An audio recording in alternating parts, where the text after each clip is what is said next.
Irmãos, abramos a palavra do Senhor em 1 Reis, capítulo de número 5, e façamos a leitura dos versos 1 a 12. Nos diz assim, irmãos, a palavra do nosso Deus.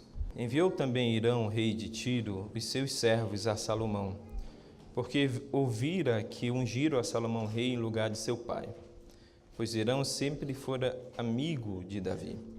Então Salomão enviou mensageiros a Hirão, dizendo: Bem sabes que Davi, meu pai, não pôde edificar uma casa ao nome do Senhor, seu Deus, por causa das guerras com que o envolveram os seus inimigos, até que o Senhor lhes pôs debaixo dos pés. Porém, a mim o Senhor, meu Deus, me tem dado descanso de todos os lados. Não há nem inimigo, nem adversidade alguma, pelo que intento edificar uma casa ao nome do Senhor, meu Deus, como falou o Senhor a Davi, meu pai, dizendo: Teu filho, que porei em teu lugar no teu trono, esse edificará uma casa ao meu nome. Dá ordem, pois, que do Líbano me cortem cedros. Os meus servos estarão com os teus servos, e eu te pagarei o salário destes segundo determinares, porque bem sabes que entre o meu povo não há quem saiba cortar a madeira como os sidônios. Ouvindo Hirão as palavras de Salomão, muito se alegrou e disse: Bendito seja hoje o Senhor, que deu a Davi um filho sábio sobre este grande povo. Enviou Hirão mensageiros a Salomão, dizendo: Ouvi o que mandastes dizer. Farei toda a tua vontade acerca das madeiras de cedro e de cipreste. Os meus servos as levarão desde o Líbano até o mar, e eu as farei conduzir em jangadas pelo mar até o lugar em que me designares, e ali as desarmarás e tu as receberás. Tu também farás a minha vontade, dando provisões à minha casa. Assim deu Hirão a Salomão madeira de cedro e madeira de cipreste, segundo este queria. Salomão deu a Hirão 20.000 coros de trigo para sustento da sua casa, e 20 coros de azeite batido, e o fazia de ano em ano. Deu o Senhor sabedoria a Salomão, como lhe havia prometido. Havia paz entre Hirão e Salomão, e fizeram ambos entre si aliança. Oremos ao Senhor. Senhor nosso Deus, nosso Pai, nós te agradecemos, Senhor, por mais esse dia que é teu, esse dia que o Senhor nos reúne novamente como teu povo, para celebrarmos a Ti, para agradecermos as coisas maravilhosas que o Senhor tem feito em nossas vidas e na vida do Teu povo. Louvarmos a Ti pela grande história da redenção, por ter enviado o Teu Filho, ó Deus, para a nossa salvação. E agora, quando novamente abrimos a Tua palavra para ouvirmos o Senhor falar conosco, pedimos que o Teu Espírito nos ilumine, iluminando a nossa mente, o nosso entendimento, nos levando à compreensão correta da Tua palavra, mas também aplicando em nossas vidas. E fazendo com que vivamos aquilo que o Senhor nos ensina, dia após dia, aqui neste mundo, no qual nós devemos refletir a luz de Cristo. Pedimos a Tua bênção sobre nossas vidas, que o Senhor venha ao encontro das nossas necessidades. Agradecemos ao Senhor tudo o que o Senhor tem feito e rogamos a Ti, pelo precioso nome de Jesus Cristo, agora e sempre. Amém.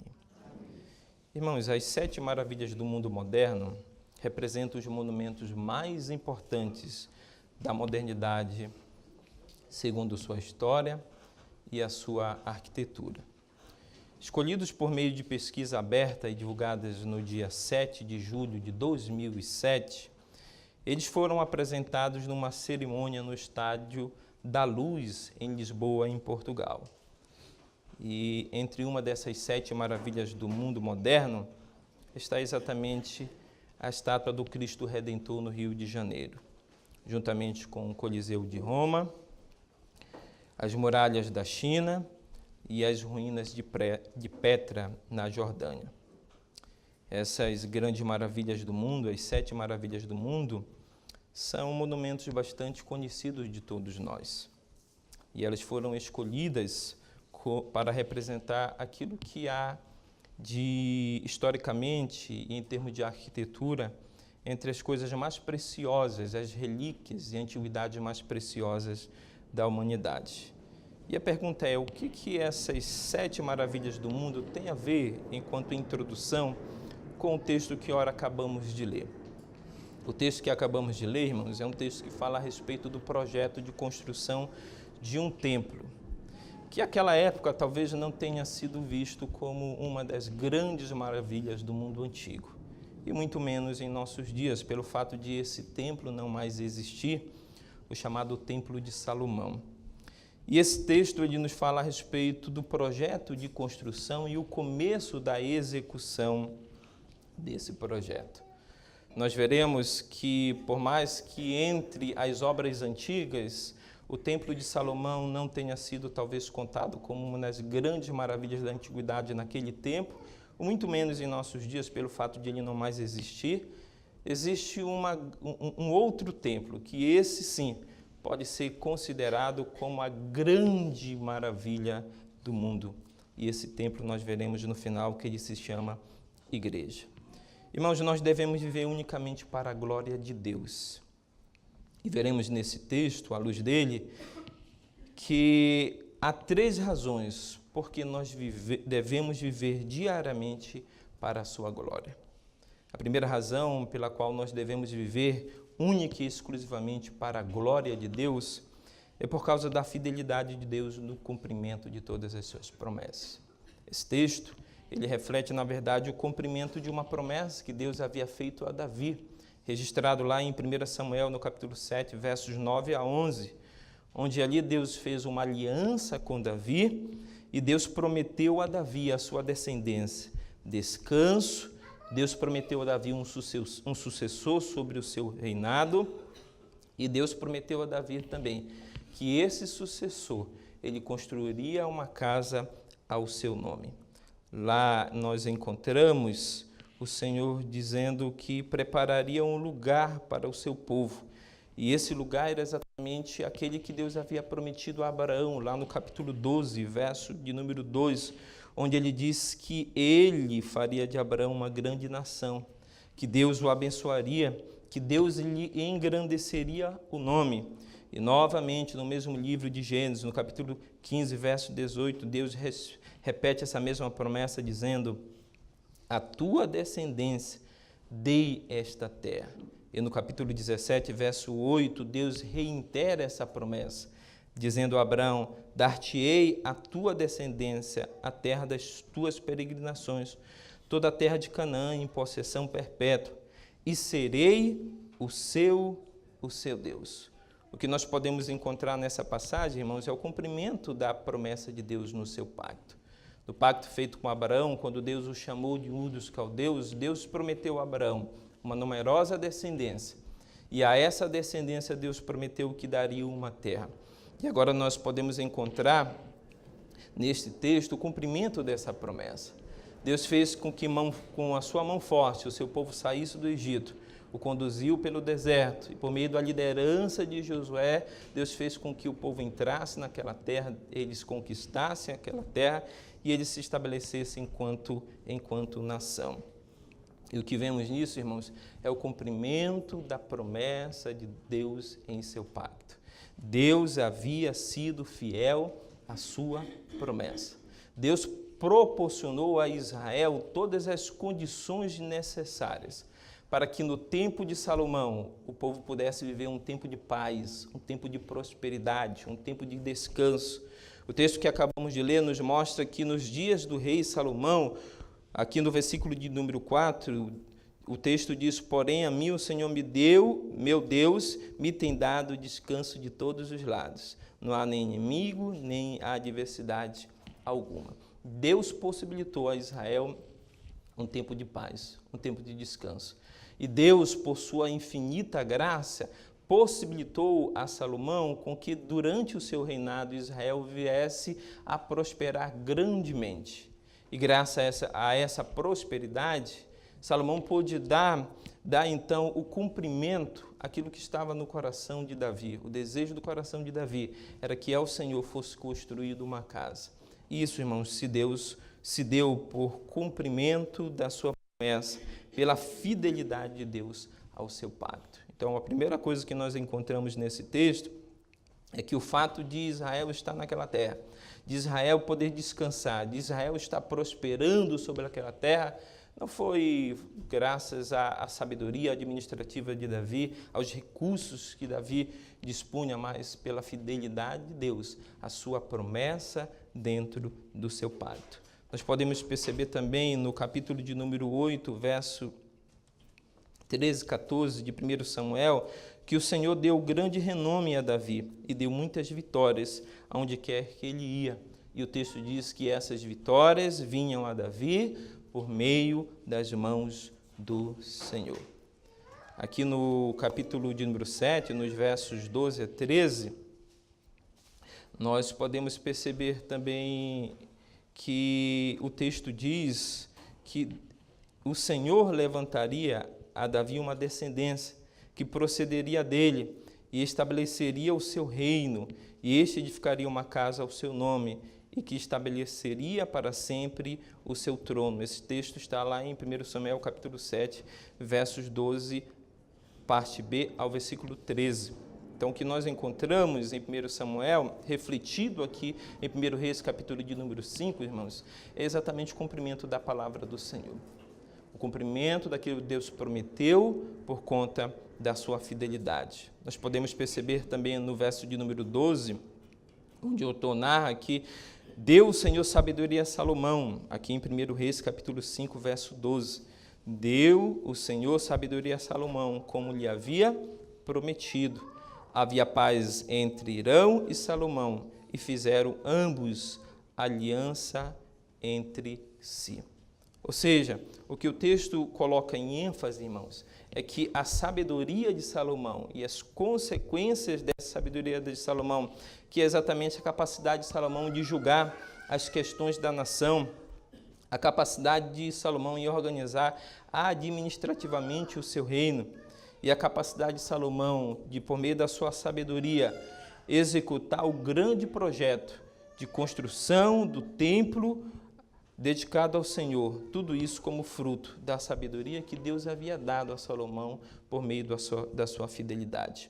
Aqui no verso de número 12, na primeira parte, o texto é colocado em ênfase: deu o Senhor sabedoria a Salomão. Consequentemente, toda a prosperidade, todo o avanço que o reino de Israel pôde desfrutar nos dias de Salomão, não adveio unicamente da sabedoria de Salomão, não da sua capacidade de administrar o seu reino, mas por conta da grande sabedoria que Deus havia dado a Salomão. E essa sabedoria Deus deu a Salomão por causa da sua fidelidade, as suas promessas no seu pacto. Então, a primeira razão, irmãos, porque nós devemos viver única e exclusivamente para a glória de Deus, é por causa da sua fidelidade às suas promessas. Aquilo que Deus prometeu ao seu povo, irmãos, por certo o Senhor cumprirá, e por causa da sua fidelidade, nós devemos viver unicamente para a sua glória. A segunda razão, porque nós devemos viver única e exclusivamente para a glória de Deus, é porque o nome do Senhor é grande, grande é o nome do Senhor. O que nós encontramos nesse texto nos leva à seguinte pergunta: qual o propósito de Deus em construir uma casa para si? Porque o Senhor precisava ou necessitava de uma casa. A razão de Deus ter designado a Salomão para construir uma casa, um templo para si, irmãos, é para que o Senhor fosse lembrado em Israel e ele fosse honrado e adorado entre o seu povo. O texto nos mostra a dedicação de Salomão em fazer o melhor para a honra e o nome do Senhor. A razão de o Senhor permitir com que Salomão construísse uma casa para si era para que Israel pudesse, ao olhar para o templo, reconhecer que havia um Deus em Israel, o Deus único, o Deus verdadeiro, o Deus criador, o Deus único e merecedor de toda a adoração, de toda a honra e de todo o louvor. Em razão desse reconhecimento de que toda a honra, todo o louvor e toda a glória pertencia exclusivamente a Deus, nós podemos perceber no texto que Salomão se aplicou, irmãos, à construção desse templo. Ele mostrou uma inteira dedicação e procurou fazer o melhor para honrar o nome do Senhor.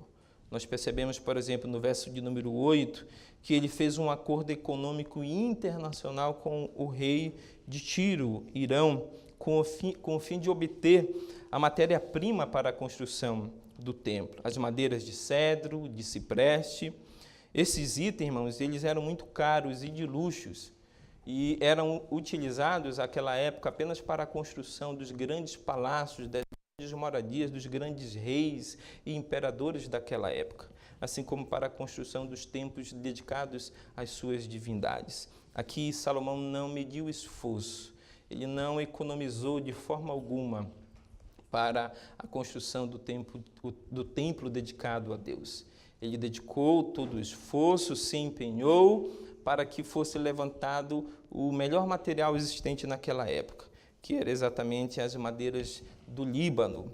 A cidade de Tiro ficava na Fenícia, uma região ao norte de Israel, e ela ficava ali às margens do mar Mediterrâneo, numa região litorânea a este mar, e ficava a mais de 100 quilômetros de distância da cidade de Jerusalém. E Salomão, quando ele faz esse pedido ao rei Irão para que os seus servos eles fossem até o Líbano, eles tombassem as árvores de cedro e cipreste, essas árvores elas eram muito preciosas, as suas madeiras eram muito cobiçadas. Como eu disse, elas eram única e exclusivamente quase que dedicada à construção de grandes obras, dos palácios reais e dos templos às divindades existentes ali na Mesopotâmia.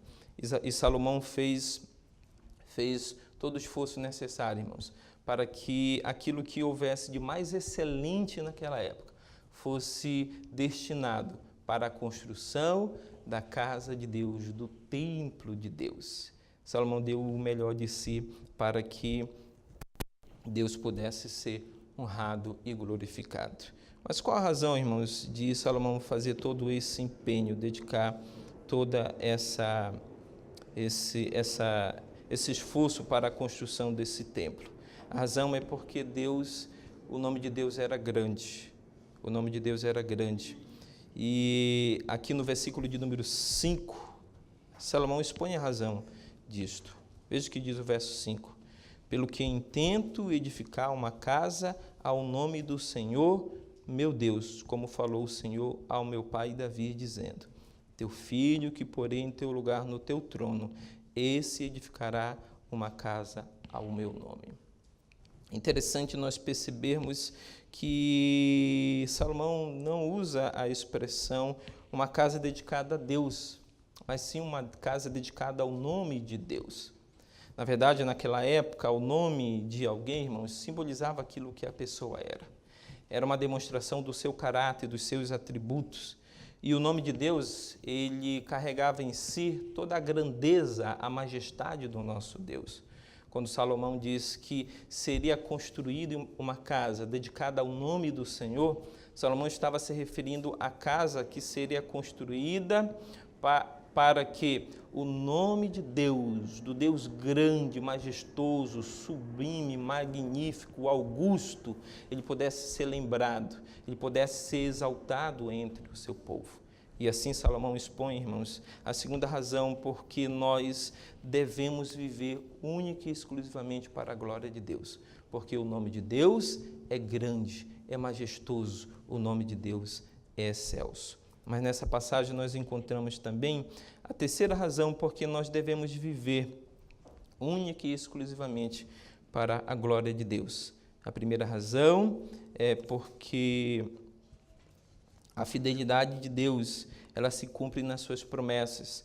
A segunda razão é porque o nome de Deus é grande. E a terceira razão é porque através de nossa vida, o nome de Deus se faz conhecido e glorificado entre os gentios. Através de nossa vida, o nome de Deus se faz conhecido e glorificado entre os povos. Aqui no capítulo de número 4, nos versos de 1 Reis, versos 29, 30 e 32, o texto nos diz: deu também Deus a Salomão sabedoria, grandíssimo entendimento, e larga inteligência, como a areia que está na praia do mar.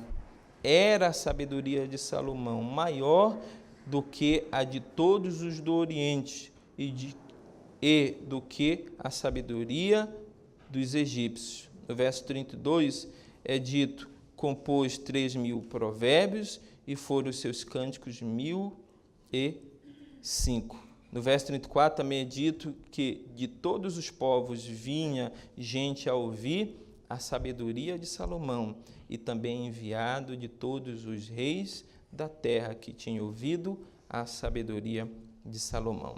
Mas aqui no capítulo 5, que nós lemos, no verso 7, o texto também nos diz: ouvindo Irão as palavras de Salomão, muito se alegrou e disse: bendito seja hoje o Senhor que deu a Davi um filho sábio sobre este grande povo.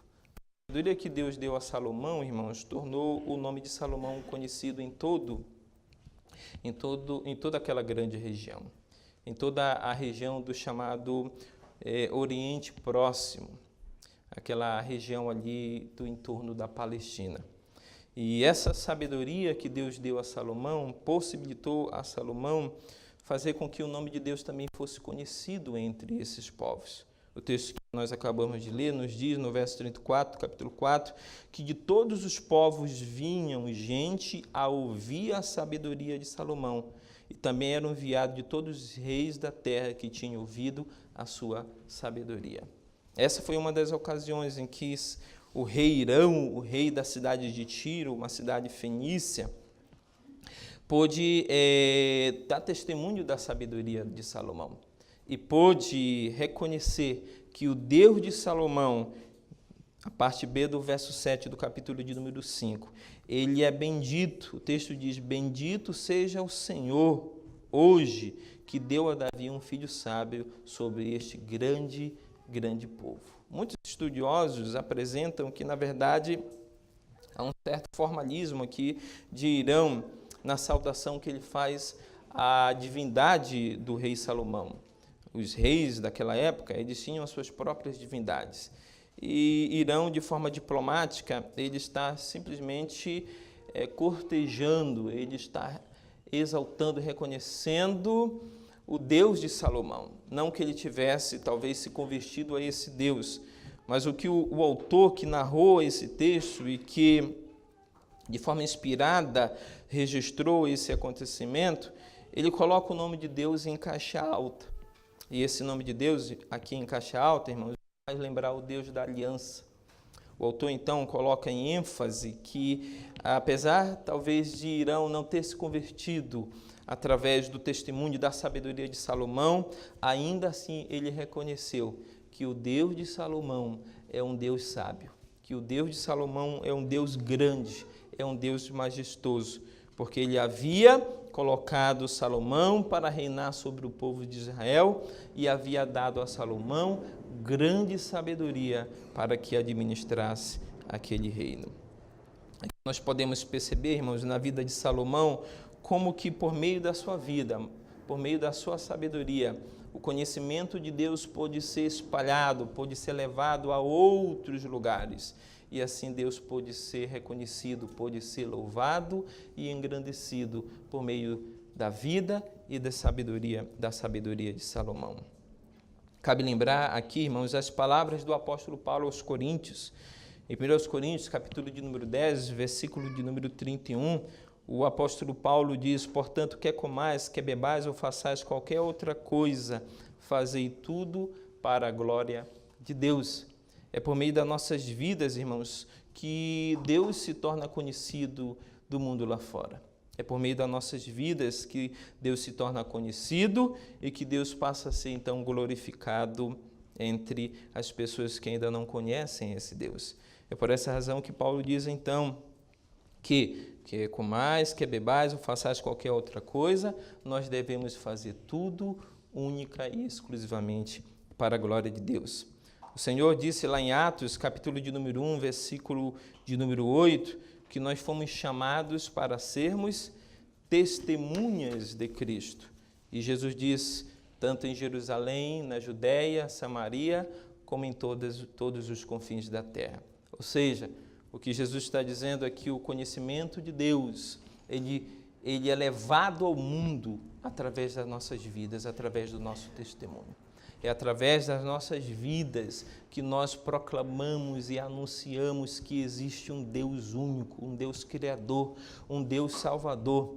E por meio do nosso testemunho, irmãos, das nossas vidas, levando essas pessoas ao conhecimento de Deus, nós faremos com que elas glorifiquem a Deus e exalte ao Deus único e ao Deus verdadeiro. O mais importante, irmãos, dessa passagem, que nos ensina, claro, que nós devemos viver única e exclusivamente para a glória de Deus, em razão de que Ele é fiel no cumprimento das suas promessas, em razão de que o seu nome é grande em toda a terra, em razão de que é por meio das nossas vidas que o conhecimento de Deus é levado a esse mundo, e é por meio desse conhecimento de Deus que o seu nome será glorificado. Mas nós podemos perceber algo a mais nesse texto, que esse texto nos aponta para Cristo Jesus. Esse texto pode ser visto como um texto cristocêntrico. E nós podemos imaginar, mas, irmão, o texto não nos fala a respeito de Davi. O texto, apesar de haver aqui uma menção a Davi, e nós sabemos que Davi no Antigo Testamento ele foi um tipo de Cristo. O personagem central desse texto, o personagem humano central, é o rei Salomão. E pelo que nós sabemos, o rei Salomão ele não foi um tipo de Cristo no Antigo Testamento. Mas o testemunho do Novo Testamento, irmãos, lá em Lucas, capítulo 11, versículo 31, Jesus disse que estava entre eles alguém que era maior que Salomão. Salomão, apesar de não ser um tipo de Cristo, ele aponta para Cristo Jesus. Ele sinaliza para aquele que era maior que Cristo Jesus. E o que nós podemos encontrar, de fato, como um caminho que nos conduz a Cristo nesse texto é a construção e a dedicação daquele lugar, daquela chamada casa de Deus, daquele templo ao Senhor. O templo, irmãos, que foi construído por Salomão, ele nos aponta para Cristo Jesus. Ele nos sinaliza, ele nos mostra que um dia, assim como no templo, Deus se fazia presente entre o seu povo. A construção era importante, não apenas porque ali no templo Deus seria honrado, Deus seria louvado, Deus seria adorado pelo seu povo, mas o templo simbolizava a presença de Deus entre o seu povo. É por essa razão que quando o povo de Israel, em 587 e 86, foi exilado para a Babilônia, e a cidade de Jerusalém e as muralhas de Jerusalém, sobretudo o templo de Jerusalém, foi derrubado e o povo levado à força para uma terra estranha, o povo lamentou, o povo chorou, pranteou. Por qual razão? Porque o templo havia sido destruído. Mas não porque uma construção de tijolos e de madeira, de pedras e de madeiras havia sido destruída. A razão era porque a casa de Deus, o lugar em que Deus habitava entre o seu povo, não estava mais entre eles. E no entendimento dos judeus, não estava mais Deus habitando ali entre o seu povo. O próprio templo, irmãos, de Salomão, ele aponta para Cristo, pois João, em seu evangelho, disse que Deus, ele tabernaculou entre nós, onde o Verbo se fez carne e habitou entre nós. Certo estudioso do Antigo Testamento, ele diz que há muitas conexões espirituais, teológicas e práticas que podemos fazer entre o templo de Salomão e o templo do corpo de Cristo. O templo afirma que ele era feito de madeira, o texto nos afirma que ele era feito de madeira e de pedra. O templo do corpo de Cristo, ele era feito de carne e de sangue, revelando assim a fraqueza da natureza, ou seja, do corpo humano. Deus escolheu no passado se fazer presente entre o seu povo, irmãos, por meio de um templo. Mais especificamente, a um utensílio desse templo que era a Arca da Aliança. Ali na Arca da Aliança, Deus se fazia presente entre o seu povo. No templo, na casa de Deus, Deus se fazia presente em Israel. Mas nos nossos dias, irmãos, na revelação do Novo Testamento, Deus se fez presente entre o seu povo aqui nessa terra, por meio de Jesus Cristo. Ele é o templo de Deus, Ele é o Deus encarnado, Ele é aquele que se tabernaculou entre nós, se encarnou entre nós e se manifestou entre nós como Deus vivo, presente entre o seu povo. Interessante nós percebermos, à luz do relato de João, no seu Evangelho, no capítulo de número 1, quando ele fala a respeito da encarnação do Verbo, quando Deus se fez presente entre nós, como um templo em que Deus habita entre o seu povo, é que no templo antigo, irmãos, o material utilizado para a construção daquele templo havia sido madeira, havia sido rocha, havia sido pedra. Aqui, nesse novo templo em que Deus habita entre o seu povo, o próprio Deus encarnado em forma humana entre nós, Deus escolheu um outro material para se fazer presente entre o seu povo. E esse material havia sido exatamente um corpo humano feito de carne e de sangue. Isso nos faz pensar, irmãos, a respeito do porquê Deus escolheu esta forma de estar entre nós. Isso nos aponta para a necessidade de expiação, pois Ele precisava de um corpo para nos substituir na cruz e levar sobre si, sobre o seu corpo, as nossas dores, as nossas enfermidades e as nossas iniquidades, como assim anunciou o profeta Isaías em Isaías 53. Ou seja, Cristo, quando veio a esse mundo, Deus encarnado que se fez presente entre nós, Ele assumiu um corpo como o nosso, sendo esse corpo o templo, como que o templo em que Deus habita, Deus se faz presente entre os homens. Ele escolheu essa forma muito mais fraca, muito mais fragilizada, porque nós sabemos que a carne humana, se comparado à madeira, se comparado à pedra e rocha, ela tem muito menos resistência. Mas Ele escolheu essa forma muito mais fraca. Por quê? Porque ele precisava assumir a nossa natureza. Ele precisava se tornar como um de nós. Para que, se tornando como um de nós, irmãos, Ele pudesse nos substituir na cruz do Calvário. Ali no madeiro, Ele substituiu a mim e a você, porque era eu e você, cada um de nós, que merecíamos estar lá naquele madeiro, de sermos crucificados em vergonha, humilhação e em dor, e de receber sobre si toda a ira de Deus, toda a culpa por causa dos nossos pecados. Mas em nosso lugar, irmãos, por causa do seu grande amor com o qual Ele nos amou, Ele nos substituiu, Ele assumiu o nosso lugar. E para que Ele nos substituísse e assumisse o nosso lugar, Ele teria que se tornar como um de nós. E nós, irmãos, à luz desse texto, o que nós somos então? O apóstolo Paulo disse que nós somos, lá em 2 Coríntios, capítulo 6, verso 16, ele diz que nós somos o santuário do Deus vivo. E em 1 Coríntios 3,16, ele diz que o Espírito de Deus habita entre vós.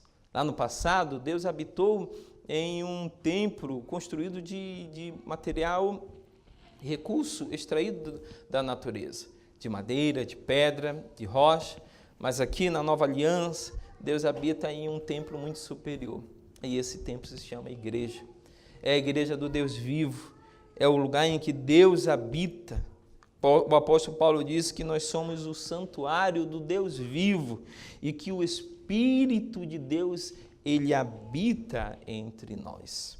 Há uma excelência, irmãos, muito maior, se comparado o templo de Salomão a esse templo que Deus escolheu para habitar, para se fazer presente também entre o seu povo. O pastor Philip Hayek, comentando essa passagem, ele afirmou que a Igreja de Cristo é verdadeiramente a maior maravilha desse mundo. Não aquelas 7 maravilhas que foram eleitas, escolhidas em 2007, como as obras mais esplendorosas da humanidade ao longo da história. Mas a Igreja, sim, a Igreja de Cristo, comprada com seu precioso sangue, ela é o mais importante edifício, a mais importante maravilha desse mundo, o edifício mais extraordinário que alguém já construiu. Não com pedras e madeiras como o Templo de Salomão, mas com pessoas de todas as partes do mundo. E como disse o apóstolo Paulo, Deus escolheu as coisas loucas desse mundo para envergonhar os sábios, e escolheu as coisas fracas para envergonhar os fortes. E Deus escolheu as coisas humildes do mundo, as desprezadas, aquelas que não são, para reduzir as que são, a fim de que ninguém se glorie na presença de Deus. Deus escolheu, irmãos, o pior material que poderia existir. Enquanto Salomão teve o cuidado e a dedicação de escolher aquilo que havia de mais excelente, de mais luxuoso, de mais nobre, para construir a casa dedicada a Deus, para que o nome dele, o grande nome dele, pudesse ser lembrado e adorado. Deus, pelo contrário, Deus pegou um material de pior categoria que poderia existir. Deus pegou as coisas desprezadas, as coisas humildes, as coisas pequenas. Deus pegou trapos de imundícies, como eu e você, e Ele transformou para que por meio de nós, o lugar em que Ele habitaria, o seu santuário, o seu templo, onde o Espírito de Deus habitaria entre nós, ele pudesse ser feito. Portanto, Deus está fazendo uma grande obra, irmãos, por nosso intermédio em sua igreja, tanto para a mútua edificação, como para a glória do seu grande nome. Por isso, o apóstolo Paulo, inspirado pelo Espírito Santo, falou, escrevendo aos Efésios, lá no capítulo 3, verso 10 e 11, dizendo, para que, pela igreja, a multiforme sabedoria de Deus se torne conhecida agora, segundo o eterno propósito que estabeleceu em Cristo Jesus, nosso Senhor. O apóstolo Paulo expõe nessas palavras, irmãos, o porquê de Deus ter formado a sua igreja.